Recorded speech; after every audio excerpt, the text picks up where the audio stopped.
O grupo optou por realizar uma revisão bibliográfica acerca do tema A relação entre a obesidade infantil, a resistência à insulina e a diabetes mellitus tipo 2. O trabalho conta com os tópicos Introdução, Metodologia, Obesidade infantil e suas consequências metabólicas, Resistência à insulina, Conceitos e mecanismos, Evolução para o diabetes mellitus tipo 2, DMT2, e Estratégias de prevenção e intervenção. A título de introdução, é relevante mencionar que a obesidade infantil tem relação direta com o aumento da predisposição à resistência à insulina. Essa, por sua vez, pode evoluir para diabetes mellitus tipo 2. É importante, portanto, analisar, através da literatura existente, como essa progressão acontece e como é possível prevenir que essa doença característica da vida adulta venha a adoecer crianças. A metodologia adotada consistiu em uma revisão narrativa da literatura, com o propósito de integrar diferentes abordagens de pesquisa e oferecer uma visão abrangente sobre a relação entre obesidade infantil, resistência à insulina e diabetes mellitus tipo 2. A busca por fontes foi realizada nas bases de dados Sci-Hub, Google Acadêmico, PubMed e CAPES, utilizando palavras-chave e operadores booleanos.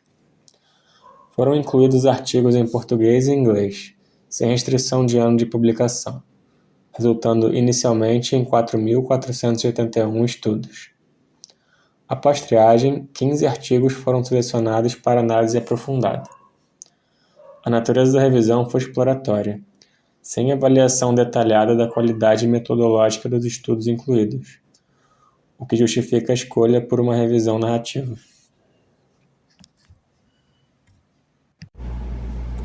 A obesidade é uma das maiores preocupações de saúde pública no mundo atual, sendo uma das representantes do grupo de doenças crônicas não transmissíveis, que são um importante fator de morbidade e mortalidade na população mundial.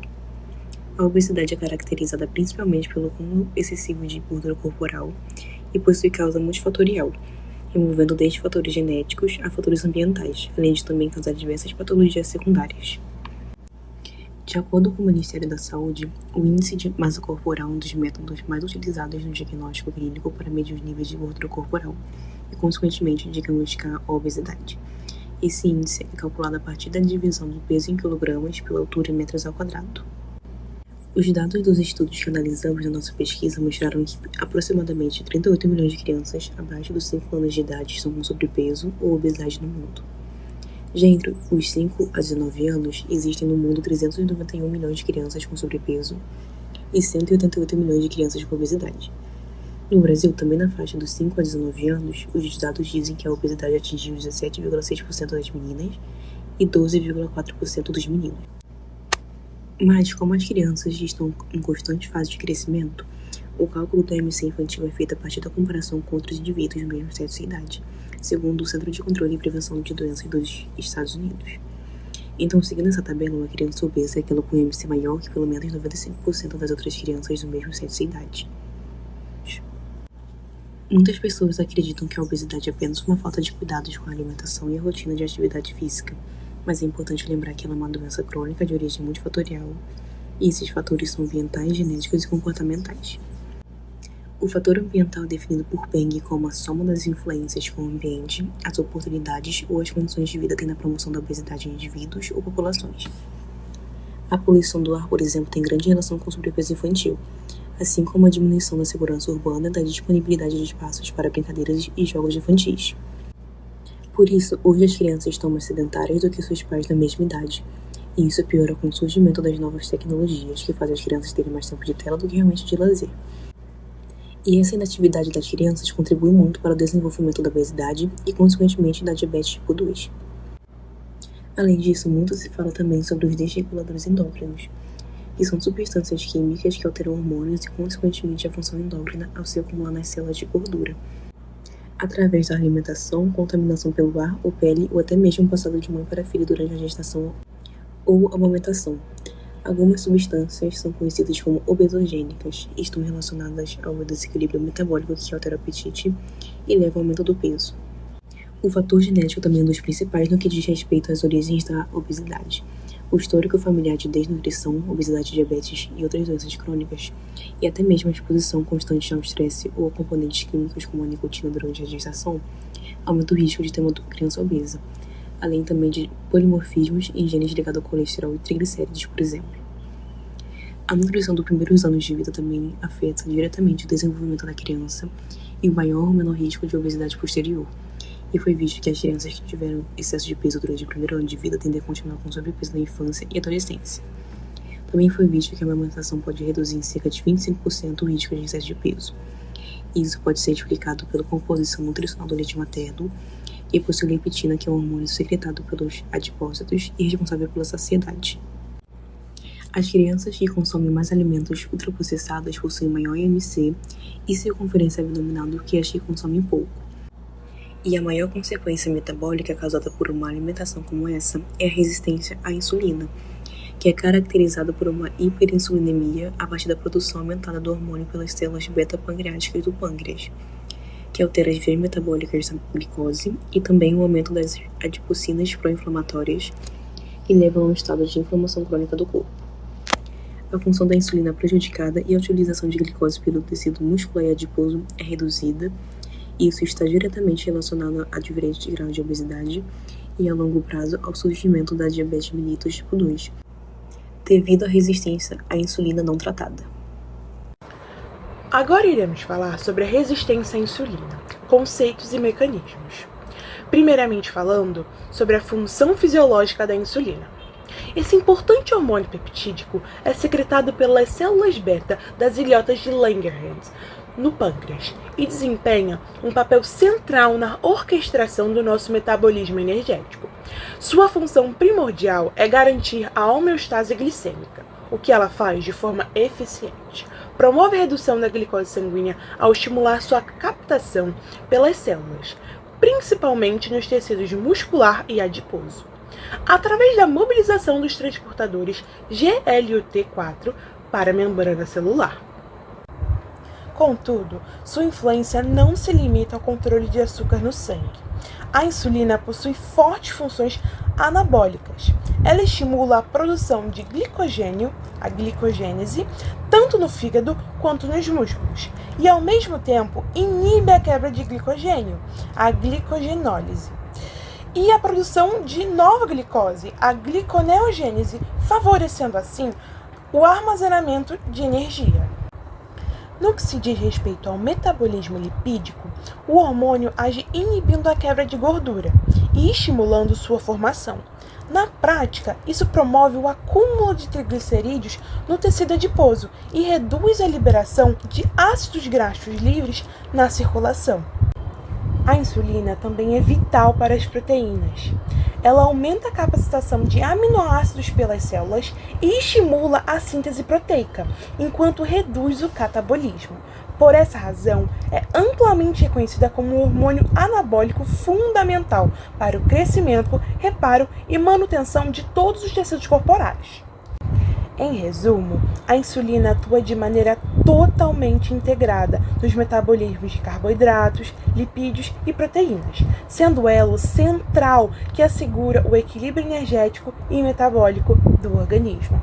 Agora iremos falar sobre os mecanismos da resistência à insulina. A resistência à insulina é uma condição metabólica onde os tecidos-alvo, como o fígado, o músculo esquelético e o tecido adiposo, demonstram uma resposta diminuída à ação da insulina. Nessa situação, a capacitação de glicose pelas células é reduzida, mesmo com o hormônio circulando em níveis normais ou até elevados. O organismo tenta compensar, resultando na hiperglicemia compensatória. Diversos mecanismos complexos levam ao desenvolvimento da resistência à insulina. O problema central reside na alteração da sinalização celular da insulina. Em condições normais, a insulina se liga ao receptor, ativando uma cascata interna que move os transportadores da glicose para a membrana celular. Na resistência à insulina, contudo, essa via torna-se ineficiente devido a fosforilizações anormais e a inflamação crônica de baixo grau. O principal agente desse comprometimento é o excesso de lipídios intracelulares. O acúmulo de ácidos graxos livres, AGL, e ceramidas em tecidos periféricos, lipotoxicidade, promove estresse e inflamação. Essa inflamação é medida por citocinas, que ativam vias inflamatórias, inibindo diretamente a ação normal do IRS. Além disso, o estresse celular provocado pela sobrecarga metabólica contribui significativamente. O estresse do retículo endoplasmático e, consequentemente, acúmulo de espécies reativas de oxigênio causam disfunção celular. As EROs promovem danos oxidativos, agravando a sinalização insulínica. Com o tempo, o pâncreas aumenta a produção de insulina para compensar essa resistência. Quando essa capacidade de compensação se esgota, surge a diabetes mellitus tipo 2. A obesidade é uma das principais causas da resistência à insulina e diabetes tipo 2, o que pode ocorrer também durante a infância. Um dos fatores que contribuíram para a ocorrência e ascensão dessa comorbidade foi o aumento do consumo de alimentos ultraprocessados, que tornou-se um dos principais causadores da obesidade infantil, em que crianças e adolescentes são os principais alvos desse tipo de alimento. O excesso de peso nas crianças leva ao acúmulo de tecido adiposo visceral, que funciona como um órgão metabolicamente ativo. Esse tecido hipertrofiado libera ativamente citocinas e ácidos graxos livres, desencadeando uma inflamação sistêmica de baixo grau, o que reduz a sensibilidade de células musculares e hepáticas à insulina. Assim, o pâncreas é estimulado a secretar mais hormônio, resultando na hiperinsulinemia compensatória. Porém, a obesidade infantil não apenas está ligada ao consumo excessivo de açúcar, mas também está relacionada a fatores econômicos, genéticos, emocionais, como ansiedade e depressão, e o sedentarismo, o que pode acarretar em outras condições de saúde que precisam de atenção. Agora, depois de falar sobre a resistência à insulina, é necessário avaliar como ocorre a transição da mesma para a diabetes tipo 2. Como já foi falado, a obesidade tem sido considerada uma pandemia silenciosa. E de acordo com a OMS, mais de 390 milhões de jovens e crianças, entre 5 a 19 anos, estavam acima do peso em 2022, um aumento expressivo em comparação às décadas anteriores. Agora, esse excesso de gordura corporal, especialmente na região abdominal, desencadeia processos inflamatórios e alterações hormonais, que levam à resistência à insulina, que é considerada um dos principais elos fisiopatológicos entre a obesidade e a diabetes mellitus tipo 2. Ou seja, à medida que o corpo exige a maior produção de insulina para manter a glicemia, o pâncreas se sobrecarrega, levando à disfunção das células betas e, consequentemente, ao surgimento da diabetes. E esse processo ocorre de forma mais rápida e agressiva em crianças do que em adultos, que é impulsionado por fatores hormonais, como a hiperleptinemia e leptinorresistência. Além dos altos níveis de crescimento e metabolismo, a dieta rica em ultraprocessados, falta de sono e o baixo nível de atividade física. E além disso, a progressão da resistência à insulina até o diabetes mellitus tipo 2 é um processo multifatorial que envolve mecanismos metabólicos, inflamatórios e genéticos. No início, os tecidos como o fígado, o músculo e o tecido adiposo passam a responder menos à insulina. Isso é a chamada resistência periférica à insulina. Para compensar, o pâncreas aumenta a produção do hormônio, gerando hiperinsulinemia e mantendo, por um tempo, os níveis normais de glicose. Com o passar do tempo, essa produção exagerada leva ao esgotamento das células beta-pancreáticas, o que marca a transição definitiva para o diabetes tipo 2. Além disso, o acúmulo de certos lipídios, como ceramidas e digliceróis, bloqueia ainda mais a ação da insulina, agravando o ciclo de resistência e falência pancreática. Esse processo causa uma série de complicações sistêmicas. As microvasculares, como nefropatia, retinopatia e neuropatia, ocorrem pela exposição prolongada à glicose alta e ao estresse oxidativo. Já as macrovasculares, como aterosclerose e insuficiência cardíaca, decorrem da inflamação e do acúmulo de lipídios nas paredes dos vasos. Em crianças, o risco cardiovascular aparece mais cedo, por causa da dislipidemia e hipertensão precoces. Nos últimos anos, também foram identificadas complicações emergentes, como demência, câncer, depressão, distúrbios do sono e doença hepática gordurosa, associada à disfunção metabólica, que pode ser tanto causa quanto consequência da resistência à insulina. Do ponto de vista genético, estudos mostram que variantes do gene ABCA1, responsável pelo transporte de colesterol e pela formação do HDL, aumentam a predisposição ao diabetes tipo 2. Alterações nesse gene prejudicam a eliminação do colesterol e favorecem a dislipidemia aterogênica e a redução da sensibilidade à insulina. Esses fatores genéticos, somados a influências ambientais e epigenéticas como dietas ricas em gordura, sedentarismo e desequilíbrios hormonais, explicam por que o diabetes tipo 2 pode surgir cada vez mais cedo. Por isso, entende-se hoje que o diabetes tipo 2 infantil é resultado da interação entre predisposição genética e ambiente obesogênico. Compreender essa evolução é essencial dentro do conceito de medicina de precisão, que busca estratégias personalizadas de prevenção e tratamento com base no perfil genético, metabólico e ambiental de cada criança. E com isso, as principais consequências que essa doença desencadeia estão relacionadas não somente a alterações metabólicas, podendo evoluir também para doenças micro e macrovasculares, como retinopatia, nefropatia e aterosclerose, e também novas complicações emergentes, como câncer, demência, distúrbio do sono, doença hepática gordurosa não alcoólica. E além desses impactos fisiológicos, tem as consequências psicossociais, como baixa autoestima, estigmatização e dificuldade da adesão ao tratamento, que afetam diretamente a qualidade de vida desses jovens. Estratégias de prevenção e intervenção. Para prevenção e tratamento da obesidade infantil e as suas consequências metabólicas, são necessárias mudanças de estilo de vida e também dos hábitos alimentares. Nesse quesito, alimentos ultraprocessados e bebidas adocicadas podem ser fatores que facilitam o ganho de peso. Isso ocorre, por exemplo, no caso das bebidas, por conta do alto teor calórico que elas possuem, em troca de pouca saciedade que elas tendem a oferecer. Assim, o indivíduo não só consome alimentos muito calóricos, mas sem saciedade, consome em ainda maior quantidade. Além disso, o exercício físico é um importante aliado no controle da obesidade infantil, e que fique claro que o exercício físico pode vir de diferentes maneiras. Da musculação a um jogo de pique-pega no recreio, várias formas de exercício podem trazer benefícios. É claro, no entanto, que a intensidade e a duração das atividades vão influenciar nos efeitos metabólicos dela. Portanto, os benefícios podem ser, por exemplo, a melhora da sensibilidade à insulina, lembrando que a perda dessa sensibilidade está relacionada com a DMT2, e também a melhora do perfil lipídico da criança.